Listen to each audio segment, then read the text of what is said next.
Welcome back beautiful people. In this episode, इस video में हम देखने वाले हैं कि what is modern yoga. Modern yoga क्या है और who is the father of modern yoga. पता है फादर ऑफ मॉडर्न योगा कौन है? He was Patanjali Maharshi. Ab now Patanjali Maharshi came in so many years ago. It's been centuries he came, but still we call it modern yoga. अब उनकी जो modern था हमारे लिए वो एंसेंट हो चुका है, but still that is the modern yoga because the technique, the tools that he have taught is yet modern in this particular era as well. तो आज के ज़माने में वो मॉडर्न ही है. सो डेफिनेटली उस लेवल का science we are going to understand कि आज उनकी सिर्फ स्टोरी जानेंगे और क्या उन्होंने एक्सप्लेन किया है उस किताब में वो जानेंगे. And in the next episode we are going to go dive deep into his sutras and also understand कि एग्जैक्टली उन्होंने क्या लिखा. हम पूरा सूत्र में नहीं जाएंगे, हम सिर्फ पहले ही वाले कुछ सूत्र पढ़ेंगे सो दैट टू अंडरस्टैंड कि क्यों हमें योगा करना चाहिए. So now without wasting any more time let's go dive deep into this topic and we are going to watch this video. And ये वीडियो में हम देखेंगे कि who is Patanjali and what is the real yoga. Are you ready? Here we go. Yoga. The moment you hear this word, what comes to mind is generally asanas or meditation or wellness, and of course India as well. A very general perception about yoga is that it's one of the most effective fitness regimes. That's about it. But is that all? Definitely not. Yoga is much wider, deeper and complex than what we think of. And in this documentary, we try to cover the complete picture of yoga in a crisp and a simple format for everyone to understand. Before even getting to what is yoga, we need to first know about who gave yoga, the one which we are using today. It is Patanjali. So let's see the story of Patanjali in first place. The next, what exactly is yoga in very simple words. It is a very complex subject, but we tried our best to bring forward it in the most simplistic manner. So in this chapter, we'll see what it is. And the third chapter is about Kundalini Yoga, one of the highest forms of yoga, which is very complex, but the reason we brought that also into this documentary is there are a lot of misconceptions around Kundalini Yoga. So we want to do our bit in clearing out those misconceptions to the best of our abilities. Now let's see these three chapters in this documentary. Starting with the first chapter, the story of Patanjali. As per Shiva Mahapuranam and couple of other scriptures, one day Lord Shiva was in a deep state of ecstasy in the form of Nataraja and performing a special type of cosmic dance called Ajapatandavam. While this event is happening, Bhagavan Sri Mahavishnu goes into a deep state of meditation and experiences the cosmic dance of Shiva. Very much interested in this course of events, Adisesha, who is the Vahanam of Sri Mahavishnu, requests him he also would like to experience the ecstatic dance of Nataraja. That's when Bhagavan Sri Mahavishnu orders Adisesha to go to Chidambaram, a place which is the abode of Mahadev in the form of Nataraja. And that's where you can get to experience the celestial event of Shiva Tandava. In simple words, Sri Mahavishnu orders Adisesha to go to Chidambaram and serve Nataraja. One day, a woman named Gonika was praying to Surya Bhagavan for her wish of bearing a child. And as she held her hands in a praying pose, which is called as Anjali, both palms joined facing above the sky, a small baby snake fell from the skies into her hands. And that baby snake is no one but Adisesha himself. As he fell down from the skies into her hands, the downfall in Sanskritam is called as Patana, and the folded hands is called as Anjali. As he fell into the folded hands from the skies, Patan plus Anjali, Patanjali became his name. And he took up an incarnation of a humanoid snake. अब यहाँ पे ये चीज़ नहीं बताया गया है कि how did he fail into her hand, क्योंकि वो तो सिर्फ तांडव देखने आए थे ना, बट फेल कैसे कर गया उनकी हैंड में. But one thing is certainly clear from here is पतन यानी कि गिरना, और अंजलि यानी कि हाथ जो पाम होते हैं इसको कहते हैं अंजलि. सो इसमें गिरने के कारण उनका नाम हुआ Patanjali. But he was a baby snake, a serpent, but along with that he was a humanoid snake. उनकी जो half of the body was in the form of a human. So he was as capable as human, but he was as divine as a snake. Let's go watch more about it. So after taking up the incarnation of Adisesha as Patanjali, in a place called Chidambaram in today's Tamil Nadu, where Mahadev is worshipped as Nataraja, that's where Patanjali served Nataraja. The worship of Nagas has been deeply into the culture of India since times immemorial, and Patanjali, being Adisesha, is highly revered and worshipped even today. And wherever Mahadev is shown as Nataraja, he has two attendants with him. One is Patanjali, whom we just discussed about, and the other one is Vyagrapada, a humanoid with half tiger and half man. If one really have to experience Patanjali, is mostly found in Tamil culture. Across India, one of the greatest cultures that has incredibly long history and heritage is Tamil culture, and that's where we have 18 Siddhars or yogis who shaped up this great culture, and Patanjali is one of them. As you see in the pictures here, or in the carvings shown with markings, Patanjali is always shown accompanied accompanying Nataraja in his dance, and that's what he wished for as Adisesha. And now let's get to the point about why we are talking about Patanjali. He's the one who wrote 3 incredibly powerful scriptures which helped humanity from 3 most important quarters of life. Now let's see what they are. The first one is Ayurveda. Patanjali wrote a scripture on Ayurveda which is called as Patanjali Tantra, which in turn of course ascribes to Sushruta Samhita. But Patanjali Tantra is specialized in various kinds of treatments for different kinds of ailments what a human can come across. It is one of the primordial sources of Ayurveda. The second one is Maha Bhashyam. Patanjali gave a detailed commentary for Panini's Ashtadhyay. We have done a couple of documentaries on Sanskritam already on this channel, and like I already said, the maturity of a language shows the maturity of a civilization. And if one can understand how matured Sanskritam as a language, one will be able to appreciate how advanced the civilization was back then. Damn, this is one of the things that we need to understand over here. क्योंकि संस्कृत की जितनी complexity है उस term में, उस language में, उससे हम ये भी जान पाएँ कि सिविलाइजेशन ही कितना कॉम्प्लेक्स सोच पाता था. That is how intense and deep it was, the intense civilization. So no doubt the Sanskrit civilization, the people who were used to speak Sanskrit were literally amazing in terms of spirituality, in terms of intellectually. That's an amazing thing. When I'm saying advanced, it's not about outlandish claims of Vimanas or something like that. It's about the clarity people had back then about life, spirituality, mathematics, science, biology, philosophy, and a lot more. Certainly. The third one, the last, and the most important reason why we are talking about Patanjali is he is the one who gave Patanjali Yoga Sutras. The foundation for the yoga what we know today is given by Patanjali. Now, yoga is not about stretching legs and hands on a mat. It is a lot deeper, and a vast majority of the people across the globe who are practicing yoga do not know where it came from. It came from Patanjali, and we'll see that in more detail in this documentary going forward. And a quick roll-up of the 3, Patanjali gave Patanjali Tantra for physical health, that's Ayurveda, and Yoga Sutras for spiritual health, and Maha Bhashyam for social health, that is through communication with a better language and grammar. There are many scriptures given by rishis or yogis, and in Indian scripture, Patanjali stands out for one simple reason. He covered 3 most important quarters of anybody's life: the physical, the mental, and the social health, all 3 contributing to a better quality of life. It means he almost sorted the entire life or entire life of a human being. अब जैसे कृष्ण गीता में, भगवत गीता में अर्जुन को शिक्षा दी थी, वहाँ पे context कुछ अलग था, राइट. वहाँ पे कॉन्टेक्स्ट ये था कि आपको यहाँ पे युद्ध करना है, फाइट करना है, तो उस बेसिस में उनको सारे ज्ञान दिए थे, एंड मोस्ट ऑफ द ज्ञान आर जनरलाइज ज्ञान एज वेल. बट यहाँ पे इन्होंने पिक कर लिया, ठीक है, यहाँ पे कोई कॉन्टेक्स्ट नहीं है, तो यहाँ पे सिर्फ उन लोग कॉन्टेक्स्ट ये है कि सारे लोग हम जो जिंदा हैं अभी, जो जी रहे हैं ज़िंदगी, उनके लिए डेडिकेटेडली था. वो सिर्फ अर्जुन के लिए डेडिकेटेड था, बट ये जो चीज़ है हमारे लिए डेडिकेटेड है. So definitely there has to be something amazing about it. Oh my God, wow. Now, if you take a quick look back, yoga that started as a conversation between Bhagavan Sri Mahavishnu and Mahadev, Patanjali learned it from both Vishnu and Shiva, and he gave 3 different scriptures on yoga, Ayurveda, and Maha Bhashya, and was passed down eventually to his student Adi Shankaracharya. Yes, that's right. Patanjali is in the Guru's lineage of Adi Shankaracharya, and Adi Shankaracharya has set up 4 Pitas: Dwaraka, Badari, Sringeri, and Puri, where his legacy is still being continued. So the knowledge that was passed down by Bhagavan Sri Mahavishnu and Bhagavan Shiva to Patanjali, and from Patanjali to Adi Shankaracharya, and from Adi Shankaracharya to 4 Pitas across India, running the great legacy of Patanjali. And that, in short, is the story of Patanjali. Now let's see what is yoga in simple words. While there are many scriptures defining what is yoga, the most simplistic one, which each and every one of us can understand, comes from Bhagavad Gita. And these are the words of Lord Krishna explaining Arjuna about what is yoga. Yogastha kuru karmani sangam tyaktva dhananjaya siddha siddhyo samo bhutva samatvam yoga uchyate. That translates to be steadfast in the performance of your duty and treat both success and failure equally. And such state of mind is called as yoga. Sounds very simple, but incredibly complex to practice in real life. Can we really be so indifferent to success and failure? It's easier said than done, but that is what yoga is.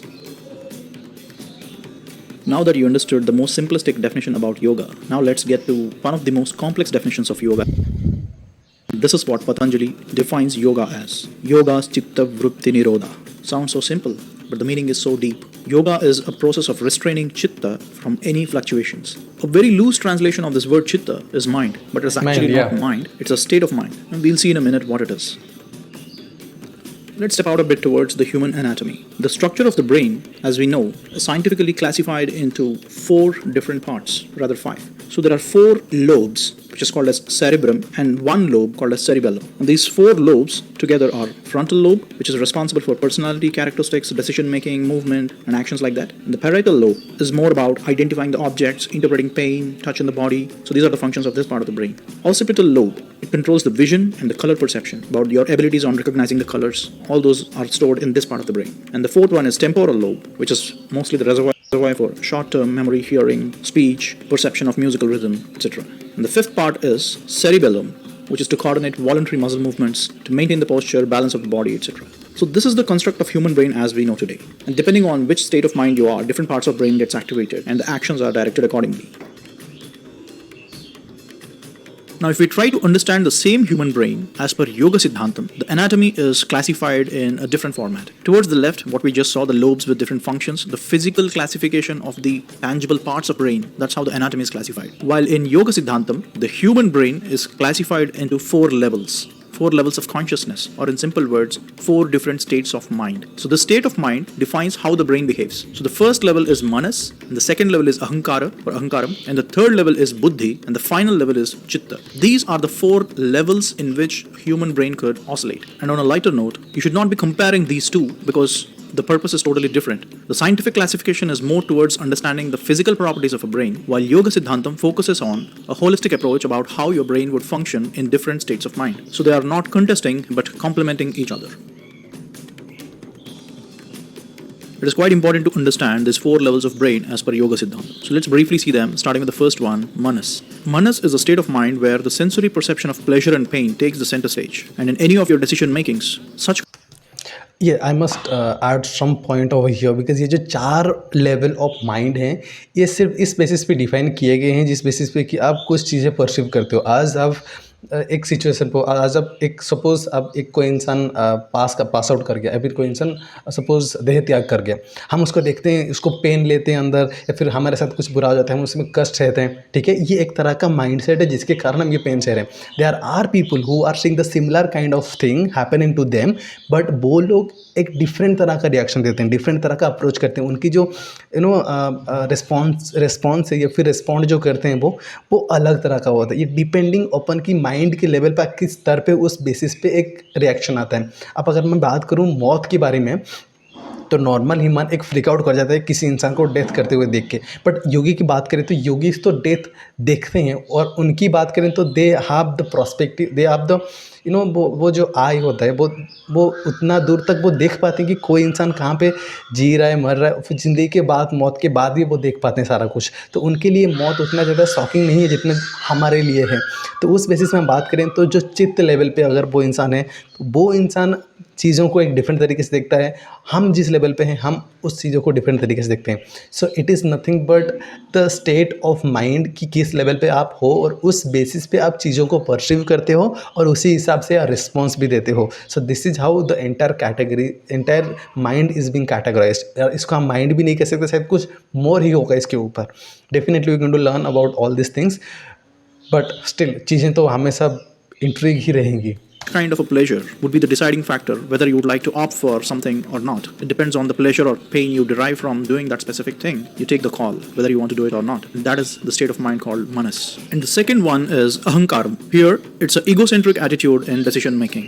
So if I take a call in a self-centric approach, it's like I, me, myself. If I take a call in that note, then it is in the state of mind called ahankaram. And the third state of mind is called as buddhi, where the decisions are made in a more rational approach, ability to discriminate what is good, what is not, and then take a call. Then that state of mind is called as buddhi. And the final and the topmost level of consciousness, or your state of mind, is called as chitta, which is the highest level where there is no difference between pleasure or pain. And honestly, this state of mind is very difficult to put in words. Apparently, they say that it is the highest level of consciousness.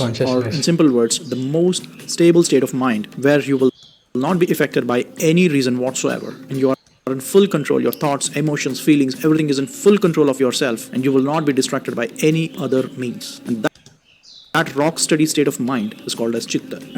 Okay, I must explain this something. I wanted to explain something about it from the physical science. Okay, और physical science में हम एक चीज़ हम समझते हैं कि human का जो ब्रेन है वो अभी के तक के लिए 3 कैटेगरी में डिवाइडेड है, जिसके थ्रू हम सोचते हैं. एक होता है रेप्टिलियन ब्रेन, उसके बाद होता है लिम्बिक सिस्टम, उसके बाद होता है कॉर्टेक्स, प्रीफ्रंटल कॉर्टेक्स, जिसके थ्रू हम कोई चीज़ सोचते हैं. अब यहाँ पे देखोगे आप तो काफ़ी ज़्यादा आपको सिमिलर महसूस होगी इनमें, जैसे कि मानस मानस यानी कि जो फर्स्ट रेप्टिलियन ब्रेन है. रेप्टिलियन ब्रेन क्या करता है, सिर्फ आपको सर्वाइवल के लिए ट्रेन करता है, यानी कि आपकी पेन प्लेजर की बात नहीं करता, सिर्फ पेन की बात करता है. अगर कोई फ्लाइट और फ्लाई, राइट, उस तरह का रेस्पॉन्स सिस्टम देता है, सिर्फ खाने पीने के बारे में सोचता है या फिर और सर्वाइव करने के बारे में सोचता है. तो sensory perception in pleasure and pain, so ये शायद मानस का आधार है.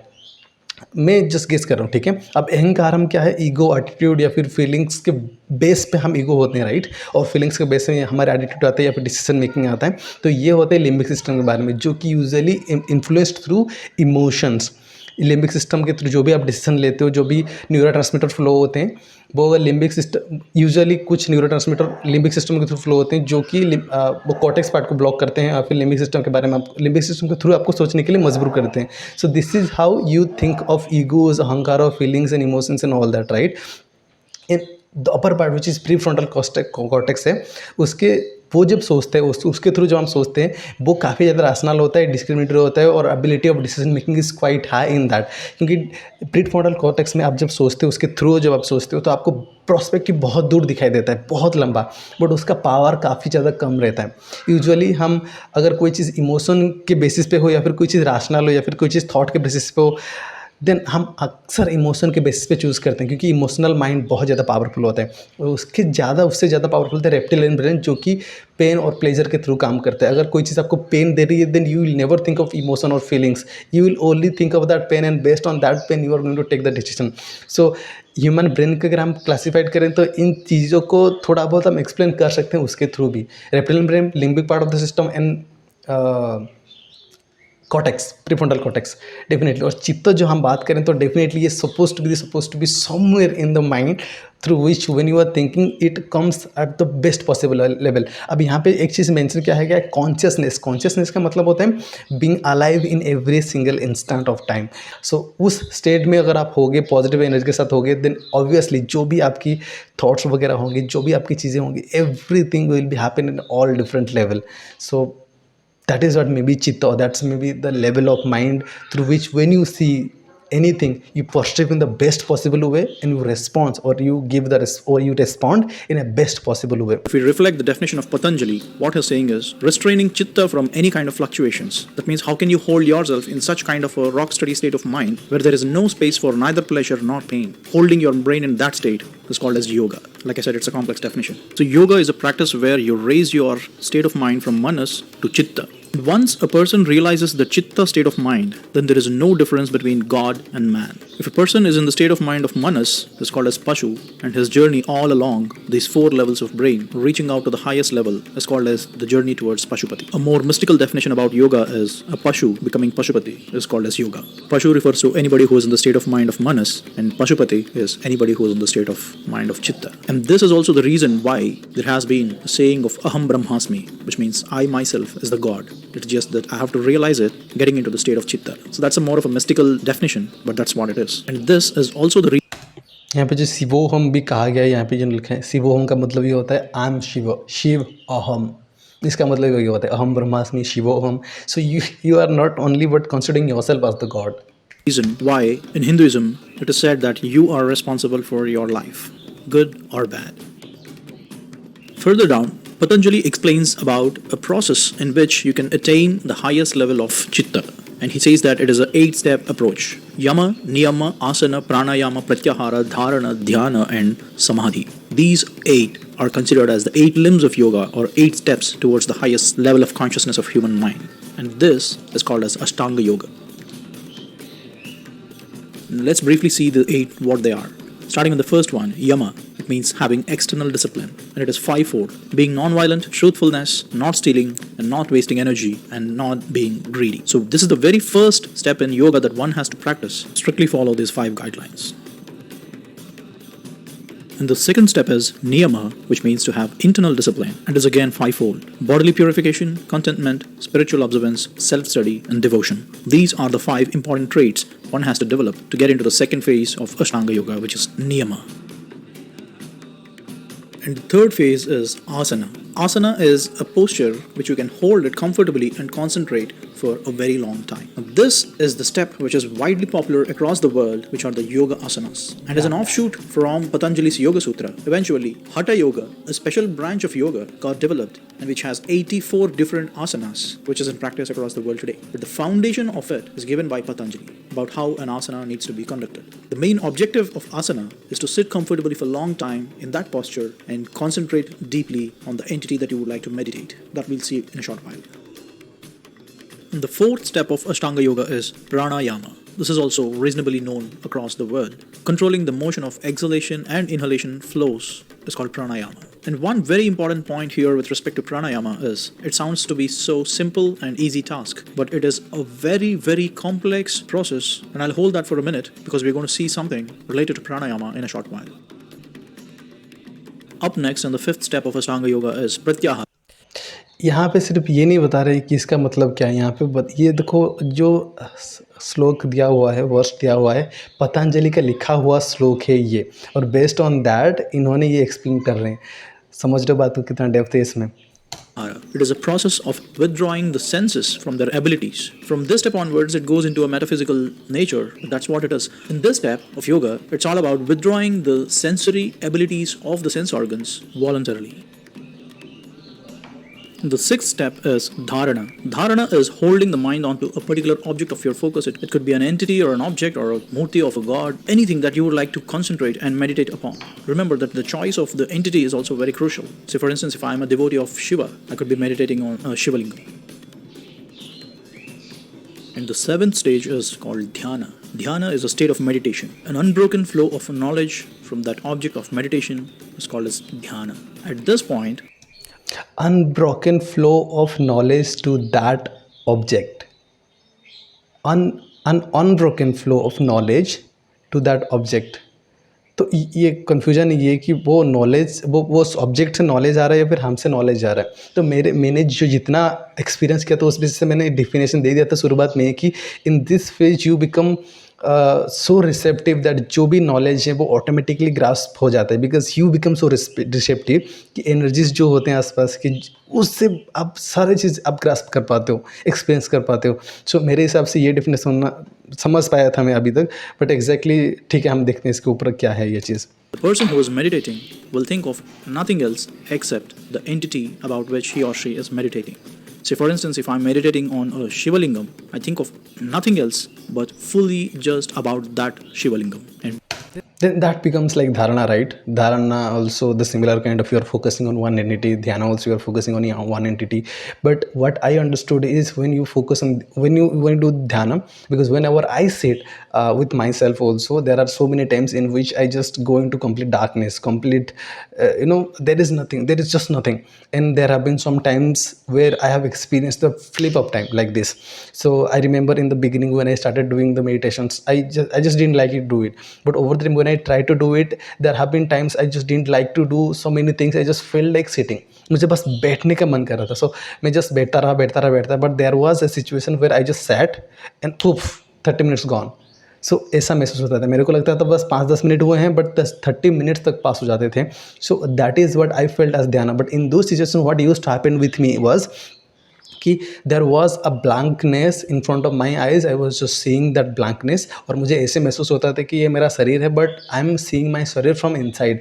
मेरे को अपनी फेस दिखाई पड़ रहा था वो अंदर से. मेरे को अपनी स्टमक या फिर छाती या जो भी चीज़ें हैं वो अंदर से दिखाई पड़ रहा था. ऐसा लगता था कि there is a skin around me.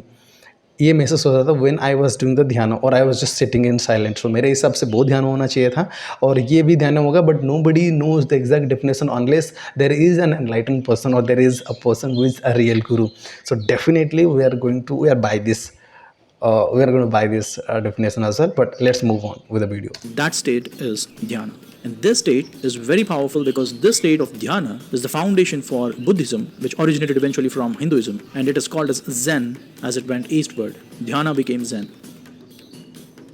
The eighth stage of Ashtanga Yoga is Samadhi, a final thoughtless state of mind. It's called as Samadhi. At this stage, a person will realize his or her highest state of mind, which is Chitta. It is difficult to verbally articulate what the stage is, but they say that this is the stage where one can realize Aham Brahmasmi, that I myself is the God.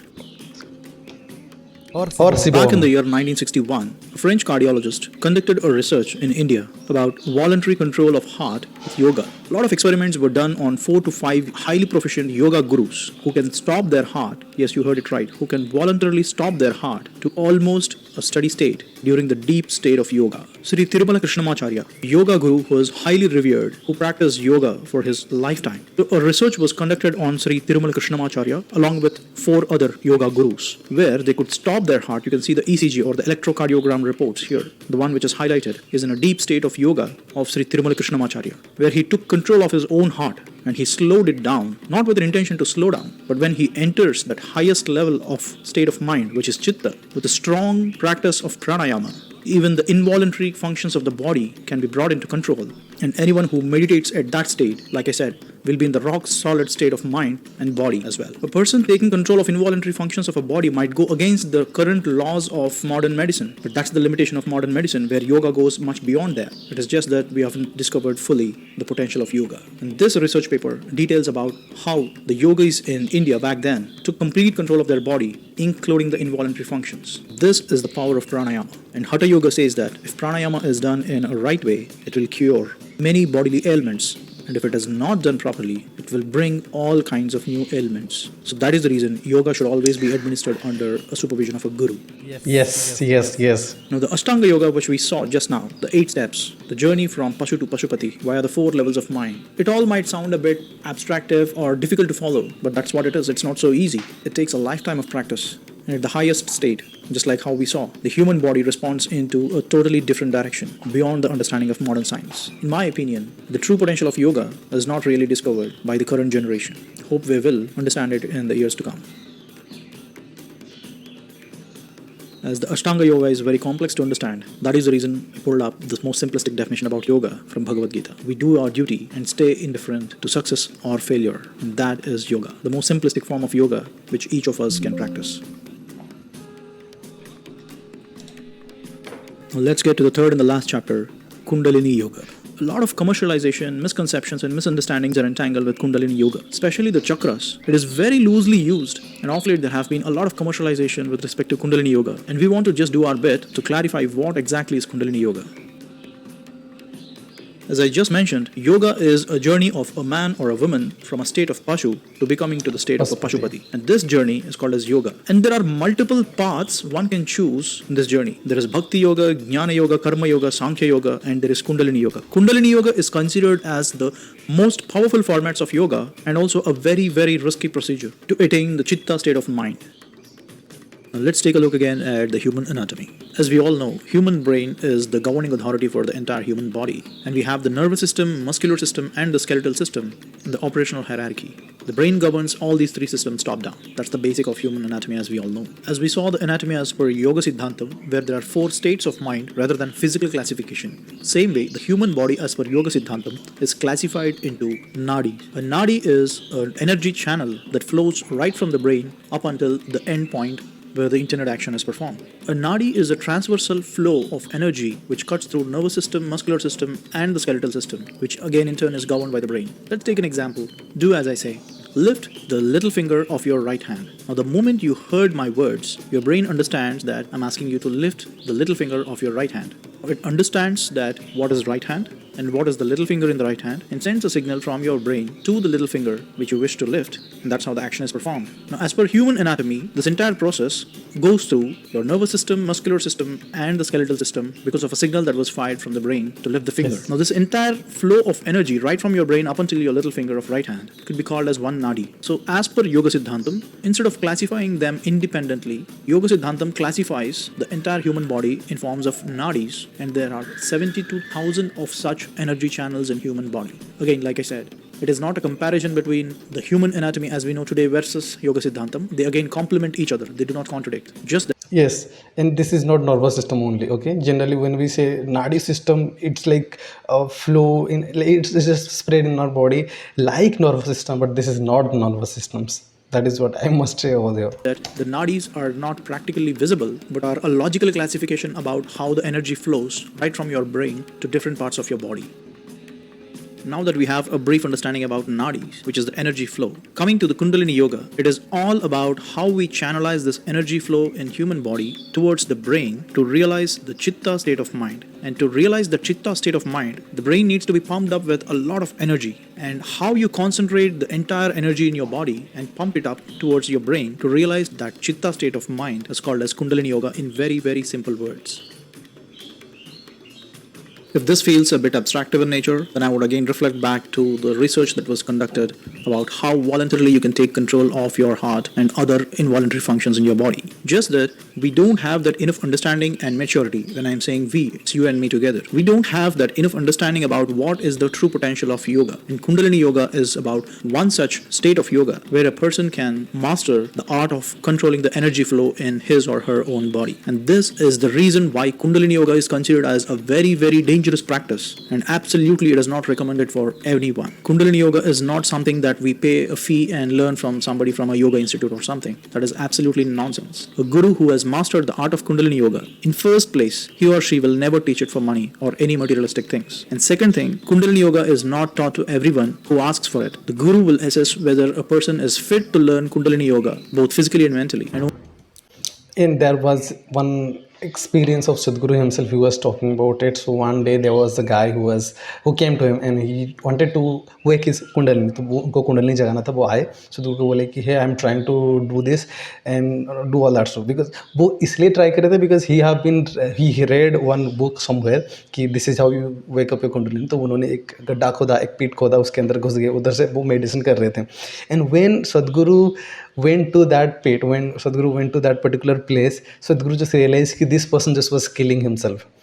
उस situation, उस place पे कोई energy नहीं है, कोई positive चीज़ नहीं है. या फिर वो जब वहाँ पे कोई इंसान एनर्जी लाइक मेडिटेशन करता है, that person radiates decent amount of energy and that energy can be perceived by the like वो योगी जो काफ़ी ज़्यादा अकम्प्लिश होते हैं, वो उस एनर्जी को परसीव कर सकते हैं. So when Sadhguru went there, when he realized, damn, this person is just killing himself in the name of Kundalini Yoga. So Sadhguru insisted him to जो भी उन्होंने ख़राब किया था अपनी सिस्टम में, उसको undo करने के लिए, rather than getting him to like wake up his Kundalini. क्योंकि वो इस इंसान ने अपने शरीर में काफ़ी ज़्यादा डिसबैलेंस कर लिया था इन just to pursue entire thing by himself. So this might happen with you if you just try to do it on your own. So Kundalini Yoga और संयमा जिसको हम कहते हैं, they are not taught usually just for money but for experience. If you are not right, if you are not conducive, if you are not वो कहते हैं ना कि एक पेड़ को लगाने के लिए उसकी मिट्टी को सही होना ज़रूरी है. तो अगर वो मिट्टी ही सही नहीं है तो उस पेड़ को नहीं लगा सकते, तो या फिर लगा भी सकते हैं तो उस पेड़ जल्दी ही मुरझा जाएगा, फिर मर जाएगा. So this is what is more like that. कोई भी एक योगी किसी को अगर कुछ दीक्षा देना चाहते हैं, देन दे मस्ट इंश्योर कि वो इंसान रेडी है या नहीं दीक्षा लेने के लिए. This is one of the reasons why yoga हो गया या फिर कुंफू हो गया, वहाँ पर जब आप जाओगे तो आपको बहुत काम करवाया जाता है, सो दैट कि आपकी जो ये अहम है, अहंकार है, वो पूरा ख़त्म हो जाए और आप उस इंसान की तरह बन जाओ जो इंसान रिसेप्टिव है, उसका ढक्कन खुल जाए और उसको जो भी बताएं वो एक्सेप्ट कर पाए. तो that is one of the reasons why people make you work first, and these are the things that should be done under a guru. आप खुद से करने की कोशिश करोगे, इंटरनल सिस्टम में इनबैलेंस हो जाएगा, बहुत डेफिनेटली बहुत सिग्निफिकेंट प्रॉब्लम हो सकता है अपनी ज़िंदगी के साथ. Only then he or she will be taught Kundalini Yoga. So all the commercialization that is happening in the name of Kundalini Yoga, just don't trust them. There are other formats of yoga like Hatha Yoga, simple asanas, which are actually meant for everybody. To theoretically understand what is Kundalini Yoga, one can refer one of the most credible sources, that is from Swami Vivekananda. He wrote a book back in 1800s called as Raja Yoga. As part of this book, the anatomy of human body and how the Kundalini Yoga works is explained out in a very subtle and detailed manner. And this is what Swami Vivekananda wrote in his book Raja Yoga about the anatomy of Kundalini Yoga. There are three most important nadis or the energy channels in human body called as Ida, Pingala and Sushumna. So this is what he says.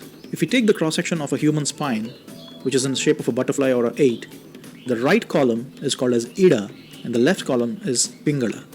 And the midpoint or the mid channel that runs straight across the spinal cord is called as Sushumna Nadi. So these are the three most important energy channels that are very crucial for Kundalini Yoga.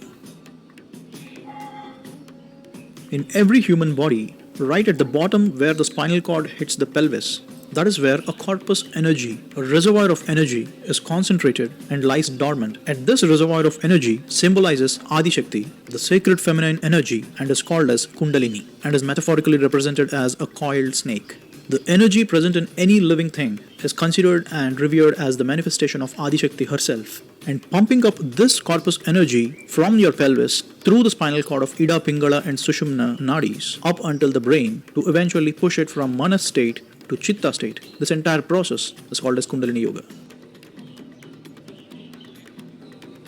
Now coming to chakras, the most commonly and loosely used word, chakras. So now chakras are the core energy centers in the path of Kundalini energy as it moves as part of Kundalini Yoga right from pelvis to the brain. This is a bit abstract topic, and this is also a very commercialized element of yoga. And remember, no one teaches Kundalini Yoga for money. No one should teach it for money. And it is not a course that will be taught or learnt over a period of time.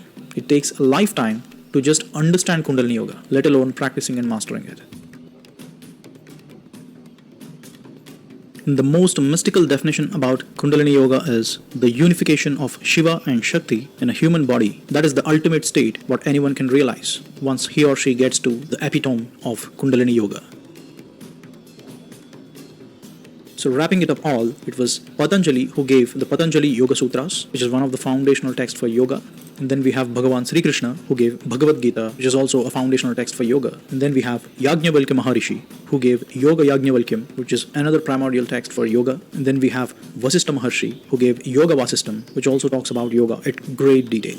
Like this, there are many scriptures which detailed out yoga and has been part of the Indian culture since thousands of years. And each of these great texts on yoga explains about different types of yoga like Bhakti Yoga, Kundalini Yoga, Karma Yoga, Jnana Yoga, Ashtanga Yoga, and there are many other formats of yoga. Like I said, yoga is about a journey, the journey of a Pashu becoming a Pashupati. So there are different paths in this journey that one can choose to pick up. And these scriptures detail about different formats of yoga. And if we further zoom down into Ashtanga Yoga alone, there we have 8 steps, Yama, Niyama, Asana, Pranayama, Pratyahara, Dharana, Dhyana, Samadhi, which we saw. And in this entire ocean of yoga, it's only asana that is widely known. But there is a lot more than just asanas. Yoga is a lifetime process of finding answer for one question, just one simple question: who am I? And as always, thanks for watching. That was amazing. This video has given so much clarity on so many things that I have not even spoke in my videos. So definitely I hope you get something out of this video. In fact, so many things out of this video. Clarification about entire story of Patanjali, how we given the Yoga Sutra. But yet we have not gone through the Yoga Sutras, क्योंकि Yoga Sutra में उन्होंने काफ़ी ज़्यादा interesting तरीके से लिखा हुआ है about the cyclical nature. But before that, I want you to listen the song of Yoga Sutra, and I would like to play that song for you.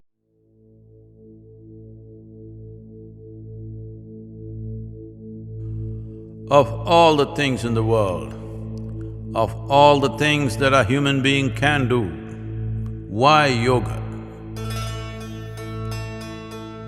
Someone sings a song, someone dances, someone writes a book.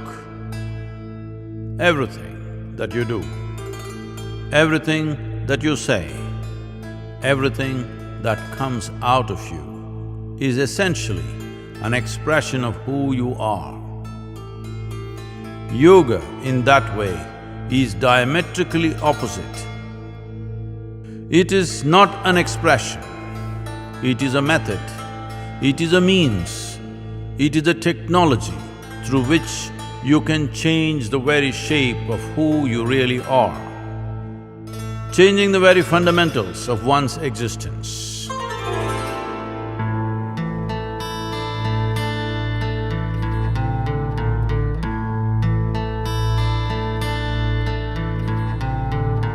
योगश्चित्तवृत्तिनिरोध तदा द्रष्टुः स्वरूपे अवस्थानम्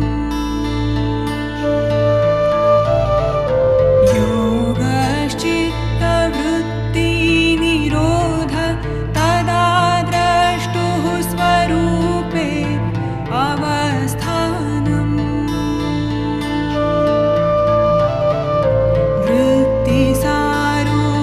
वृत्तिसारूप्यमितरत्र वृत्तिसारूप्यमितरत्र वृत्तिसारूप्यमितरत्र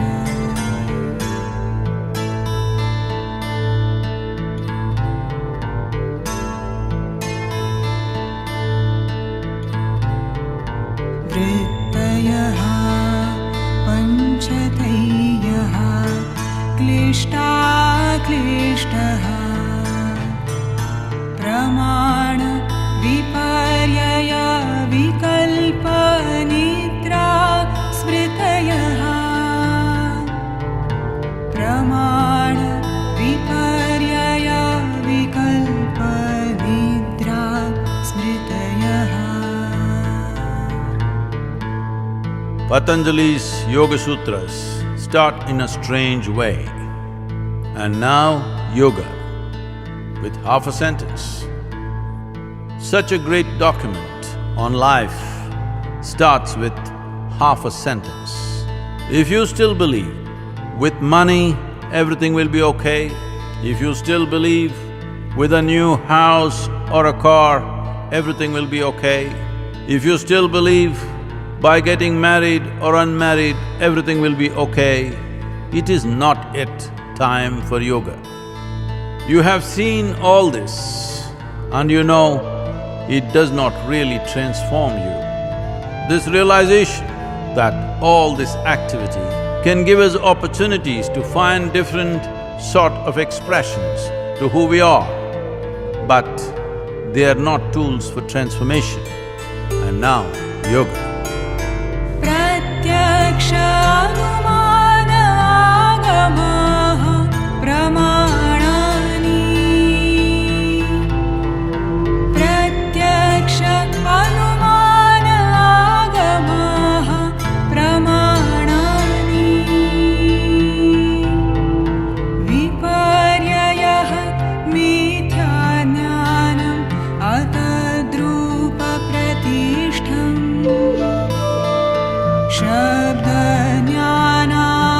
शब्दज्ञानानुपाति वस्तुशून्यः विकल्पः अभाव प्रत्यय आलम्बना वृत्तिनिद्रा अनुभूतविषया असम्प्रमोषः स्मृतिः अभ्यास वैराग्याभ्याम् तन्निरोधः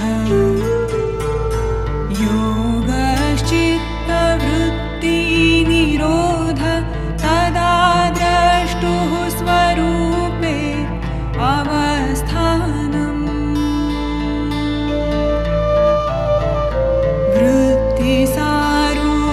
वृत्तिसारूप्यमितरत्र वृत्तिसारूप्यमितरत्र वृत्तिसारूप्यमितरत्र Who you are right now is a certain form, physical, mental and energy form. If you want to transform, and now yoga.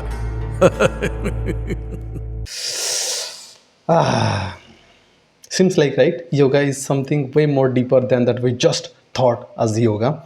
So this is my entire point of proving you that yoga is not what we just think. Yoga is way more deeper than that. So I hope I have succeeded in my attempt to let you know that it is quite much a science, not just a fictional story. Somebody just come out and just utter the word. People have transformed, people have experienced this. So I hope you have understood or you have got something out of this entire thing in your mind about yoga. I think this has clarified a lot of obstacles around your mind to make you understand about what is the yoga. अब I hope कि आपको काफ़ी चीज़ें समझ में आए होंगे. And if you like, then definitely go ahead and pursue this part of the life. And trust me when I say this, that when you start touching the spirituality, the longing towards spirituality comes inside you. Rest of the world will just seems a circus to you, nothing more than that. Trust me, just try it out by yourself. Thank you so much for watching. I'll see you in the next video. Bye for now.